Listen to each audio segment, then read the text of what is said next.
Hey friends!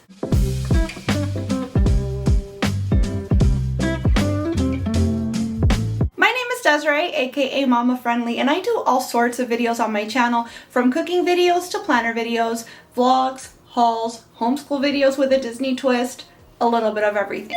So if any of that sounds like fun to you, I hope you'll subscribe and join me on my YouTube adventure.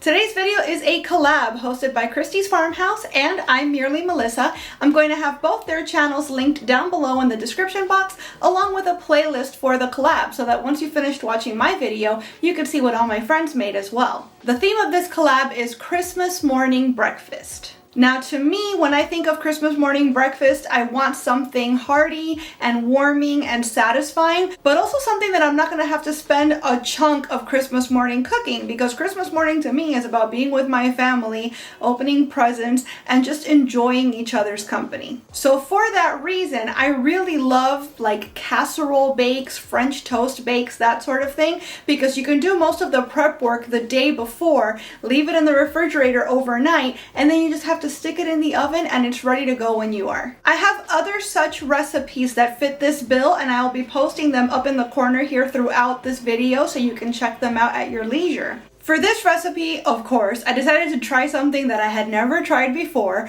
I did an Eggs Benedict inspired casserole. If you're new to my channel, hi, welcome. And if you're an old friend, then you already know I eat exclusively gluten and dairy free, and that means all the recipes on my channel are allergy friendly, and I am going to be making my version personally with allergy friendly ingredients. However, nothing is stopping you from using regular bread instead of gluten free. You can use regular milk and butter instead of dairy free milk and butter, etc., etc. So feel free to make this according to your family's own tastes and requirements, if you will, but I will say that the version I made was spectacular, if I do say so myself. It was also my very first time both making and eating hollandaise sauce, and especially because I made it with dairy-free ingredients, I was very impressed. I absolutely get the hype now. So, without any further ado, let's jump right into the recipe, shall we? Alright pals, so we're going to start today by putting together our casserole, because this needs to stay in the fridge overnight in order to be ready to cook tomorrow morning. So, for our ingredients, we need 1 loaf of bread. I'm using this right here. It's a gluten-free bread from a brand called Little Northern Bakehouse. I'm going to be using the entire loaf. You can use a loaf of whichever bread your heart desires. You also need 2 cups of gluten-free Canadian bacon, cooked ham, cooked turkey ham, whatever. I misread the instructions and I only got this 1 package of ham. I should have gotten 2, but we're gonna make do. Just make sure that you have at least 2 packages of whatever meat it is that you're gonna use. It should be 2 cups when you chop it all up. We need 8 large eggs, 2 cups of milk. You already know I'm going to use my nut pods, the original, the refrigerated kind. This is the best thing for all things cooking and baking. It's what I use for everything. 1 teaspoon of onion powder, half a teaspoon of garlic powder, half a teaspoon of salt, 1 teaspoon of dried parsley, and it just says paprika. It doesn't say how much, so I guess it's just a little sprinkling. Not that any of that matters, because you guys know that I measure with my heart when it comes to seasonings, but if you are somebody that's a stickler for measurements, now you know. That's everything that we're going to need for today. For tomorrow, while this is baking, we're going to make a hollandaise sauce to go over the top, since this is an Eggs Benedict inspired casserole. So for the hollandaise, you're going to need 3 large egg yolks, so 3 more eggs. You're going to need water, you're going to need lemon juice, 12 tablespoons of butter. I recommend that you leave it out softening for about an hour beforehand, a half teaspoon of salt, and a 1/4 teaspoon of Dijon mustard, or you can use hot sauce. It's just to make it a little spicy, give it a little kick at the end. So right now I've got my oven preheating to 350 degrees Fahrenheit. I'm going to cut up my loaf of bread into chunks. I'm going to spread it out evenly on an ungreased baking sheet, and I'm going to bake it for 5 to 10 minutes until it's nicely toasted. Obviously, watch your oven, make sure it doesn't burn. Every oven is different. But we're going to toast up our bread so that it dries out a little bit and it will absorb the egg and milk mixture all that much better.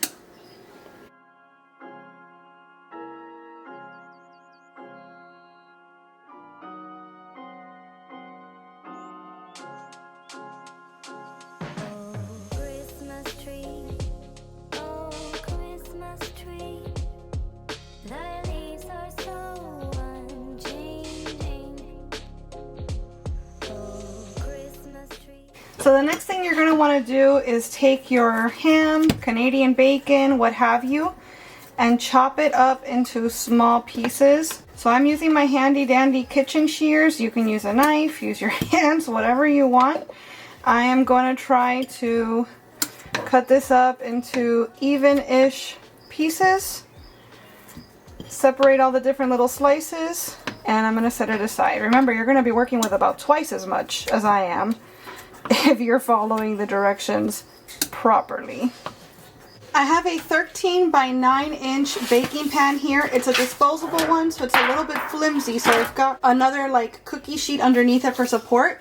I'm going to spray the dickens out of this with some non-stick cooking spray. Y'all already know the Chosen Foods avocado oil spray is my favorite. The bread is still toasting in the oven, but what we're going to do is we're going to take roughly half of our meat and we're going to kind of sprinkle it on the bottom of our pan here. And once we've done that, once the bread toasts actually, we're going to put half the bread on top of our ham. Then we're going to repeat the layers. We're going to put the rest of our ham. Again, you're going to be working with a lot more ham than I am because I messed up and only bought half of what I needed. But we're going to take the second layer, more ham, and the rest of the bread on top.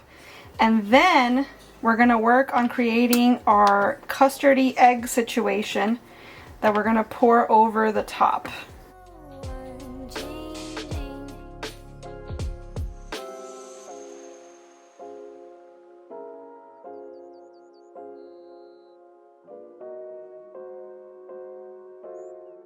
Alright pals, we've got our bread and our ham chilling over there. So now the next thing I want to do is take our 8 eggs, crack them into a bowl. I've already got my 2 cups of milk measured out. I don't know if you guys could see that if my whole hand was in frame, but I was doing air quotes because it's not real milk. Get it? But I've got my milk measured out over here, my 2 cups. I am not planning to measure my seasonings, as you guys know by now, but we are doing salt, onion powder, garlic powder, paprika, and parsley. And basically, we're just going to mix everything together here in our bowl. And once it's all nicely incorporated, we're going to pour it over our bread and ham in our casserole dish. I'm going to cover the whole thing with plastic wrap. And I'm going to put that in the refrigerator overnight. In the morning, we're going to preheat our oven to 375 degrees Fahrenheit. We're going to let our casserole come to room temperature while we wait for the oven to preheat. So let's say maybe 15 minutes from the time we take it out of the fridge till the time we put it in the oven, at least. And while that's going in the oven, we'll be making our hollandaise sauce, which should be exciting because I personally have never made hollandaise sauce before. I'm going to be doing it with vegan butter, which should make it all the more exciting. But we're on this learning adventure together, and that makes it the biggest thrill of all, right? This is already smelling so lovely. I've probably over-seasoned it to dickens, but to each their own. Give this a nice little whiskey whisk with my fork, so a nice little forky fork, I guess. It probably would have been more effective to beat the eggs first and then add in the milk so that I could actually see that I've broken up all my yolks, but lesson learned. Maybe you want to do it this way, maybe you want to do it that other way. Regardless, everything's going to get nice and mixed up in here. That's what it looks like now. Here's an even better look at how it looks like. And this is going to go over our bread right now.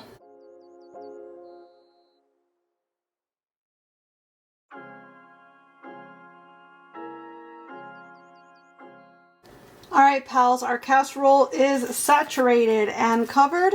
We're going to refrigerate it overnight. See you in the morning. Hello friends, good morning. It is the next day. I've got my casserole here that's been sitting in the refrigerator overnight. I've had it out of the fridge for about 10 minutes to help it come to room temperature, and only now am I starting to preheat the oven to 375 degrees so that we can bake this guy. I've also already got my butter. This is the butter that I'm using. You need a total of 12 tablespoons. This package happens to bring 16. So I've got it here on the stove, and it's actually been out for about an hour and a half now. You don't need it like soft, but you don't want it super hard from the fridge. So it's sitting here, also coming to room temperature for our hollandaise sauce, which I'm going to show you how to make in just a minute. But basically, once our oven comes to temperature, I'm going to cover this in foil, and I'm going to put it into the oven for 30 minutes. After 30 minutes, I'm going to remove the foil, and I'm going to let it continue to cook for 15 to 20 minutes longer. At that point is that I'm going to start making my hollandaise sauce so that everything is ready at the same time. So now that our casserole is cooking, let me tell y'all what we're going to need for our hollandaise sauce. We need 3 large egg yolks, so I have to separate these eggs out. We're going to need a tablespoon of water, which is represented by this little tablespoon here. We need a tablespoon of lemon juice. You can use fresh, you can use frozen, you can use this stuff, whatever you like, whatever you have on hand. The aforementioned 12 tablespoons of butter, half a teaspoon of salt, and then a 1/4 teaspoon of Dijon mustard. You can substitute this for hot sauce or a dash of cayenne pepper. All you want is just to give the sauce a little bit of a kick. And we are going to use a saucepan to bring all this together. Alright pals, I've already taken the foil off the top of the casserole. I've set the timer for another 18 minutes. It is smelling so good in here. So I've got my saucepan. The heat is not on yet. I want to make that very, very clear. It's on the stove, but there's no heat on it whatsoever. I've got my 3 egg yolks here. I'm going to put them into the saucepan. And along with those 3 egg yolks, I'm going to put in my tablespoon of water and my tablespoon of lemon juice right there.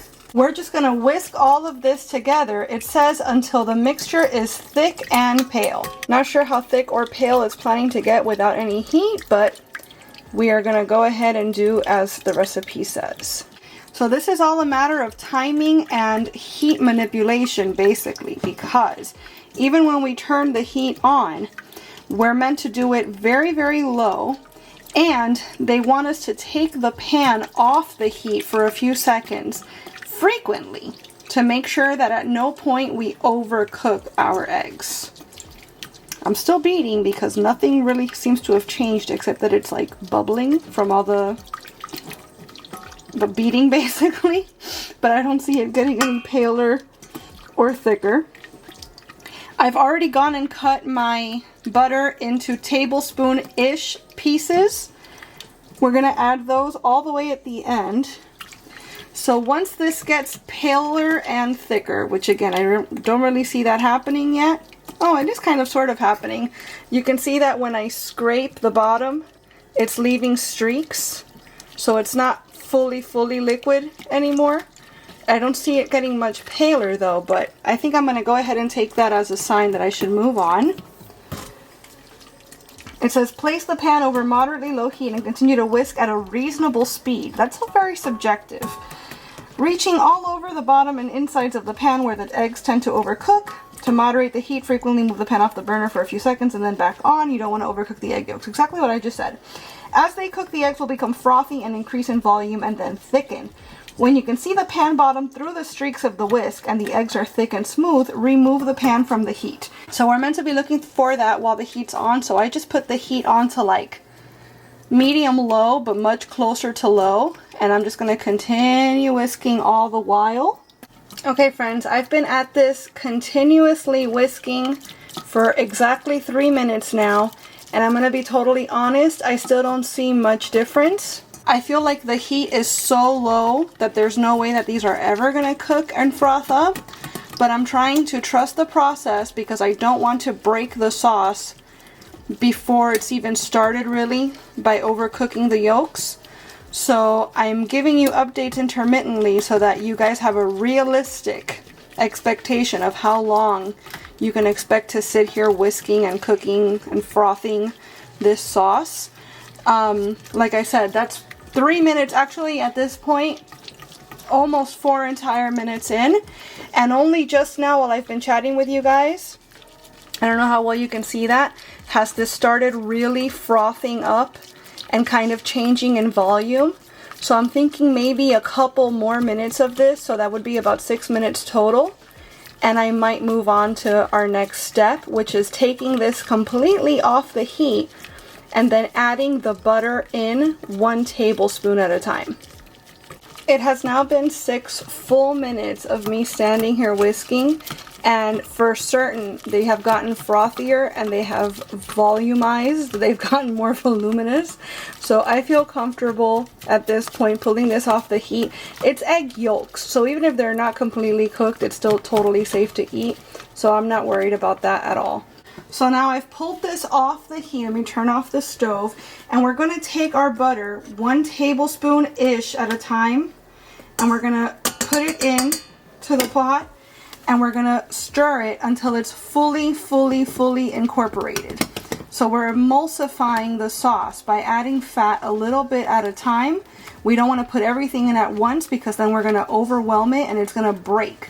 So it's going to split basically, and the fat is going to sit at the top like an oil slick. That is not good eats. That is not tasty. So you want to do this just a little bit at a time. And see, now that the butter has completely disappeared, now we can move on and put in the next bit. I actually make a lemon butter oniony type sauce that I use for a chicken dish. I want to say I might have that on my channel already. If not, I really should show that to you guys because it's one of our favorite meals around here. And it uses this exact same process of emulsification. So this is going to take me a minute because it's 12 entire tablespoons of butter. But now that you guys know what the process is like, I'm going to go ahead and finish doing this 1 tablespoon at a time. Once it gets towards the end, you could do a little more at a time if you want to, but whatever. We're waiting on the casserole to bake. We're not in a rush, so I'm going to take my time doing this, and I will come back and show y'all the finished product. The sauce is already looking beautiful. Alright friends, that's our butter all incorporated into our sauce, and that is a lovely hollandaise if ever I did see one. And remember, this is completely dairy free. So it's possible to still enjoy all of these amazing decadent foods and still maintain your lifestyle or like your allergy needs. Here's proof right here that it can be done. So the last thing we're going to do is we're going to season lightly with some salt.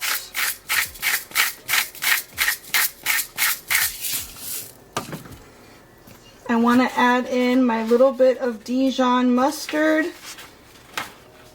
The recipe said a 1/4 teaspoon, so I'm not going to go crazy with it here. That seems good. That probably is too much, but that's fine.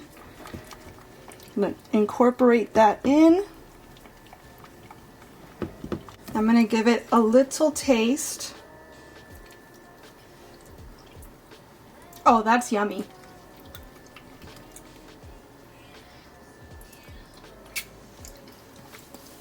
That is very good.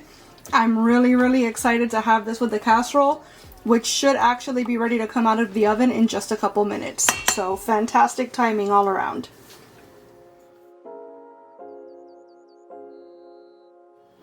Alright pallies, there's our finished casserole. It smells so nice in here. I'm going to go ahead and throw some more parsley over the top of it. If you had fresh parsley, that'd be even nicer. You could even do some chives as well. We're going to take our sauce and drizzle some throughout the entire casserole, just like that. And any sauce that's left over, you can put in a little gravy boat or something so that guests can serve themselves more sauce if they'd like. You could even double or triple the batch, and that way you have extra sauce. In case you have leftovers and want to warm some up later, you could throw more sauce on top and keep it from drying out. Lastly, I'm going to take just a little more paprika over the top for some color. That is beautiful. And our Eggs Benedict Casserole is ready for breakfast.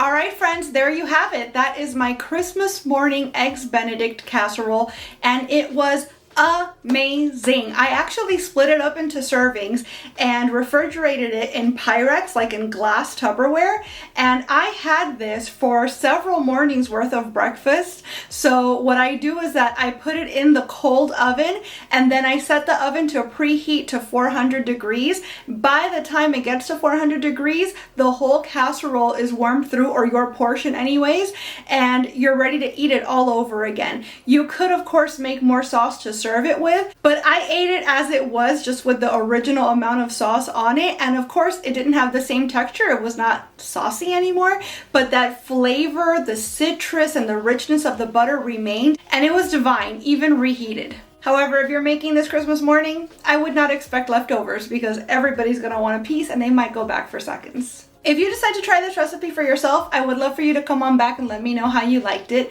And as always, I want to thank you all so much for being here and watching this video. I really hope you enjoyed it, and if you did, I hope you'll please give it a big thumbs up. I'd also love it if you would subscribe and click that notification bell, because I post at least 3 times a week and I wouldn't want you to miss a minute.